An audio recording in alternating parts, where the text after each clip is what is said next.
हाय दोस्तों, एक बार फिर से मैं रज़ी जाफ़री आपका वेलकम करता हूं मेरे यूट्यूब चैनल में। आज हम लोग एक और इम्पॉर्टेंट टॉपिक पर बात करेंगे दोस्तों। जी हाँ, बेहद इम्पॉर्टेंट टॉपिक होगा क्योंकि ये हम सब की रोज़मर्रा की ज़रूरत से जुड़ा हुआ है। दोस्तों, आपने अक्सर देखा होगा कि कुछ लोग लगातार प्रोग्रेस करते हैं आपकी लाइफ में। आपने आसपास देखा होगा, वो जहाँ हाथ डालते सक्सेसफुल होते हैं, वो लगातार बढ़ते जाते हैं, आगे बढ़ते हैं। और आपने उनको देखा होगा अपने सामने ज़ीरो से हीरो बनते हुए, और कई लोगों को हीरो से ज़ीरो बनते हुए भी देखा होगा। आपने कई लोगों को देखा होगा, एक अमीर आदमी लगातार अमीर बनता है, गरीब आदमी या मिडिल क्लास आदमी वहीं के वहीं रहता है। क्या रीज़न है? दो चीज़ें का ध्यान रखिएगा दोस्तों। एक होती है अमीर सोच और एक होती है गरीब सोच। मैं यहाँ पे अमीर आदमी या गरीब आदमी की बात नहीं कर रहा हूँ, मैं अमीर सोच और गरीब सोच में बहुत बड़ा डिफरेंस बता रहा हूँ। और यही चीज़ आपको कहाँ से कहाँ ले जा सकती है और क्या गलती हम लोग अपनी ज़िंदगी में बहुत बड़ी करते हैं। सबसे पहले तो मैं आपको बताना चाहूँगा कि एक गरीब सोच वाला आदमी क्या करता है।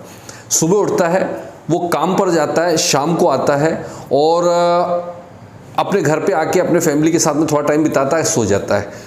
वो आज काम करता है, पैसा कमाता है, फिर दूसरे दिन काम पर जाता है, पैसा कमाता है, तीसरे दिन काम पर जाता है, पैसा कमाता है। और उसके बाद में एक प्रॉब्लम क्या होती है ना कि फिर वो थोड़ा सा अपने आप को लग्जरियस दिखाने के लिए कुछ महंगी सी बाइक खरीदता है ईएमआई के ऊपर। फिर वो क्या करता है कि एक कार खरीदता है ईएमआई के ऊपर, और फिर वो एक मकान बना लेता है ईएमआई के ऊपर।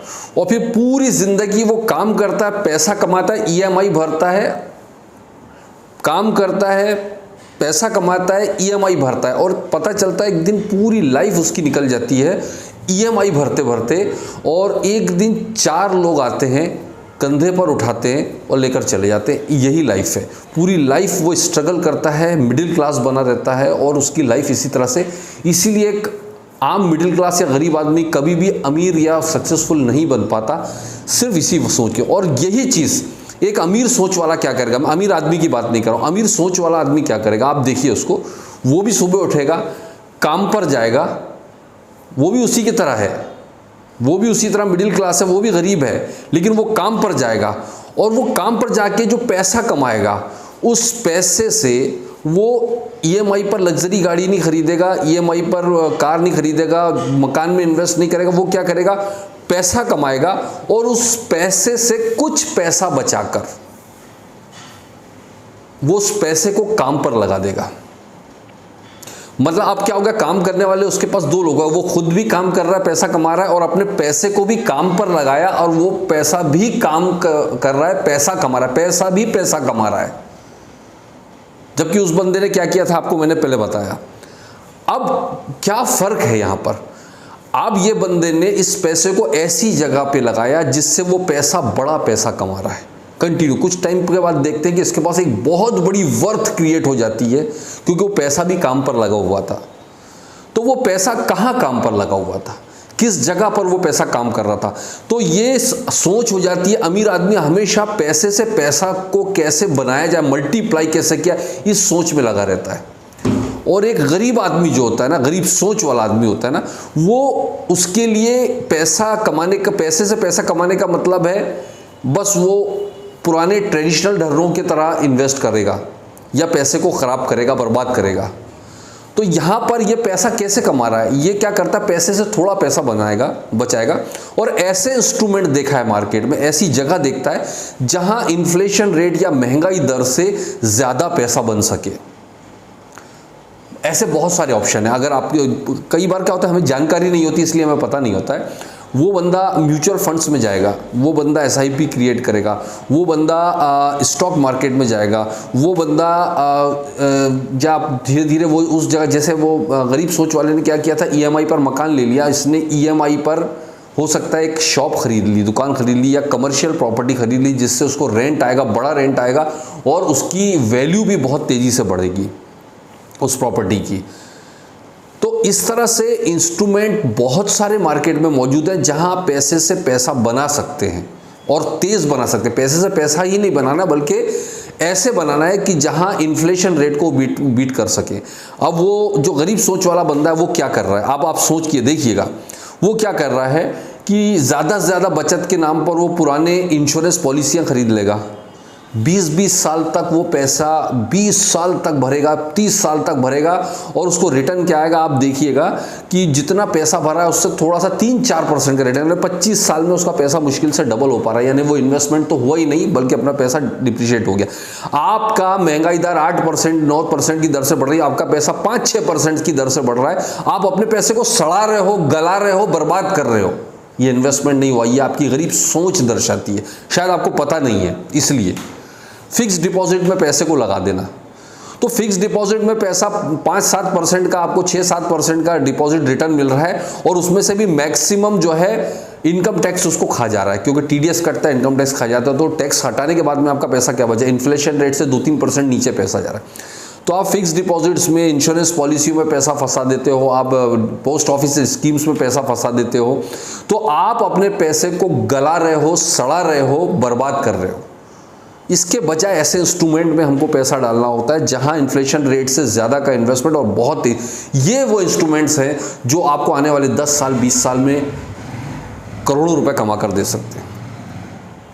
एसआईपी है, इसके अलावा बहुत सारे ऐसे इंस्ट्रूमेंट हैं जहां कंपाउंडिंग बेनिफिट होता है। कंपाउंडिंग की पावर को आप समझने की कोशिश कीजिए, इसको हम समझ नहीं पाते नॉर्मली बेसिस पर। हम म्यूचुअल फंड में या एसआईपी में पैसा लगाते हैं, 2 साल में देखने लगते हैं कि यार कितना हुआ पैसा। आपको 1-2 साल 3 साल के लिए पैसा रखना है, तब आप डिपॉजिट्स, आरडी, एफडी में इस तरह की चीज़ों में डालिए पैसा, जो अभी 1-2 साल में आपको ज़रूरत है। लेकिन लॉन्ग टर्म में अगर आपको बड़ा पैसा, करोड़ों रुपए कमाने हैं, तो आपको लॉन्ग टर्म सोच के साथ में म्यूचुअल फंड्स में, आपके पास में 5,000 रुपये आ रहा है, आपने एक अकाउंट खोल के रख लो म्यूचुअल फंड का, कोई अच्छा फंड अपने फंड मैनेजर से सलाह किए बिना नहीं करना है। आप अच्छा एक पोर्टफोलियो खोलिए, वहाँ पर कभी 5,000 डाल दिया, कभी 10,000 डाल दिया, कभी 20, जो आपके पास एक्स्ट्रा पैसा आ रहा है उसको डालते जाइए लॉन्ग टर्म के लिए। आप कल्पना भी नहीं करेंगे कितना बड़ा वर्थ क्रिएट करता है।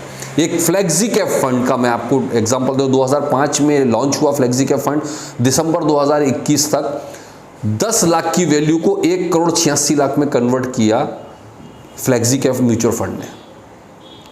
16 साल में 18 गुना से ऊपर का रिटर्न, लेकिन वहां तक पहुंच पाए केवल 3%, क्योंकि शॉर्ट टर्म सोच की वजह से 3% लोग वहां तक पहुंच पाते हैं।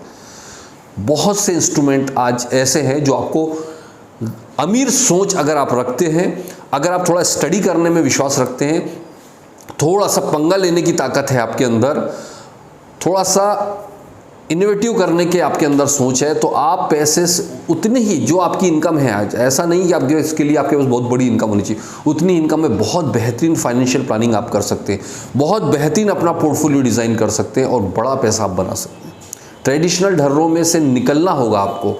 वो बाबा आदम के ज़माने के डिपॉजिट्स आज भी आप कर रहे हो, बाबा आदम के ज़माने के सेविंग खातों में आप पैसा डाल रहे हो, इंश्योरेंस पॉलिसियाँ लेके ख़रीद ली आपने, 20-20 साल 25-25 साल तक पैसा भरे जा रहे हो, रिटर्न कुछ नहीं मिल रहा है।